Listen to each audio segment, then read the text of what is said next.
Ինչից են մարդիկ վախենում, երբ լռում են։ Ես մի կողմ եմ դնում Փաշինյանի մոտ աշխատողներին, որոնք արդարացնում են, որոնք ողջունում են տերորը եւ բռնաճնշումները։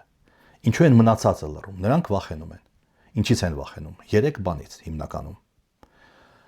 Առաջինը, նրանք վախենում են, որ Փաշինյանը կուղարկի իր ոստիկանությանը, իր ԱԱՑ-ին, որոնք գործեր կկարեն նրանց վրա։ Երկրորդ, նրանք վախենում են, որ ֆեյքերի ֆաբրիկան նրանց կվարկաբեկի, կհայհոյի, կսպառնա։ Ասում է, պետք է բացառել բռնությունը եւ բռնության կոչերը Հայաստանից։ Խա։ Իրենց ֆեյքերի ֆաբրիկան, իշխանության ֆեյքերի ֆաբրիկան ամեն օր հարյուրավոր սպառնալիքներ եւ բռնության կոչեր է արտահայտում,